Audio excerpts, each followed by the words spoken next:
Ilang oras bago ang pagsalubong sa bagong taon, dumagsana ang mga bumibili ng mga paputok sa Bocaue, Bulacan.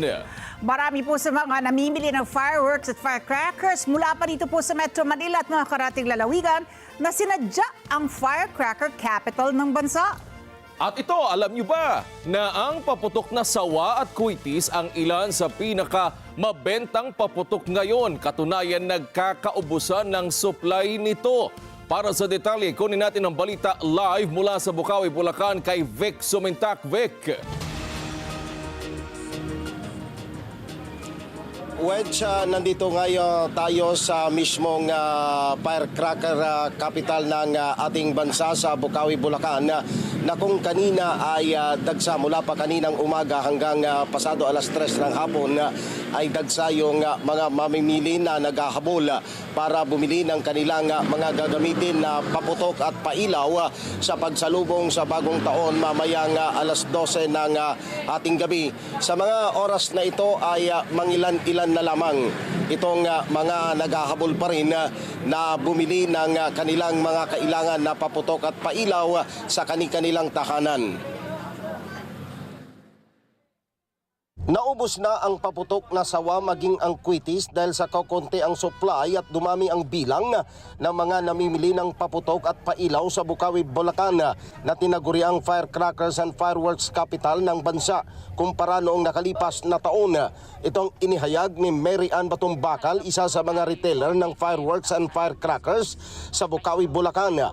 Ayon kay Batumbakal, isa sa nakikitang dahilan ng pagtaas ng benta ng mga paputok at pailaw ngayong taon ay marami na ang gustong magnegosyo sa iba't ibang panig ng bansa ng fireworks at firecrackers ngayong taon. Inihayag ni Batumbakal na nanggagaling sa Metro Manila at mga karatig lalawigan ang dumadayo sa Bocaue, Bulacan para mamili ng mga pailaw at paputok na gagamitin sa pagsalubong sa bagong taon. Po, maya-maya po inaasahan natin kakapal na po para po sa last minute pahabol nila.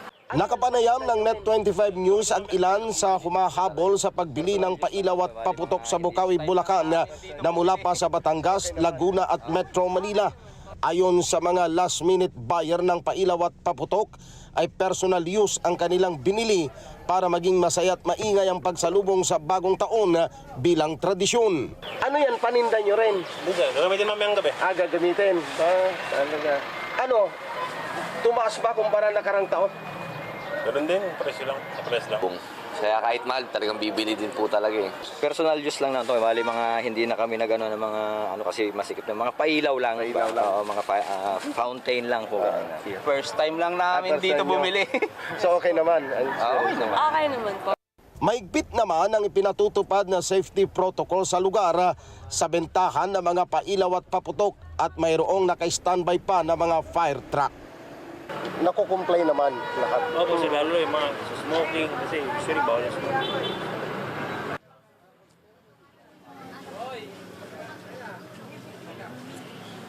Wedge, sinabi nitong mga may-ari ng stall dito sa Bocaue, Bulacan na maya-maya na lamang ay magsasarado na rin sila dahil sila din ay maghahanda doon sa kanilang mga tahanan para sa pagsalubong sa taong 2026.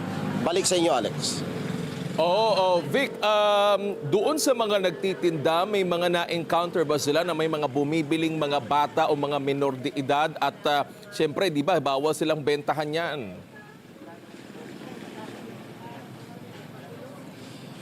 Wala, Wedge, dito sa Bocaue dahil may mga nakabantay na kagawad ng pulisya. Bawal ang minor de edad.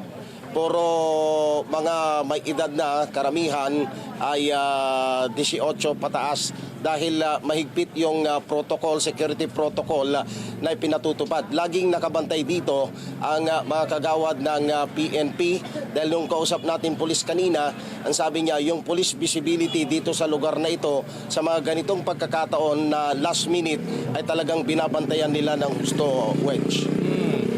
Vic, may mga naka-standby ba na mga, kumbaga, fire extinguisher at saka yung mga drum-drum ng mga tubig?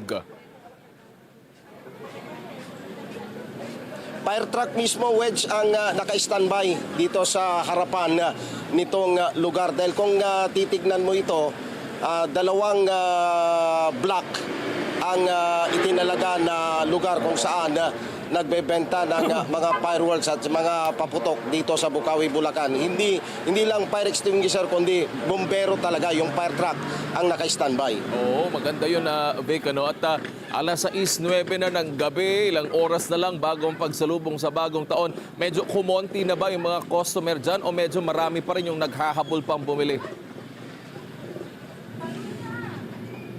Kung makikita mo yung background ko dito sa aking likuran, ito yung gawing unahan, mangilan-ilan na lamang yung naghahabol. Dahil sabi din ng mga stall owners dito, maya-maya na lamang ay magsasara na rin sila, Wedge. Alright.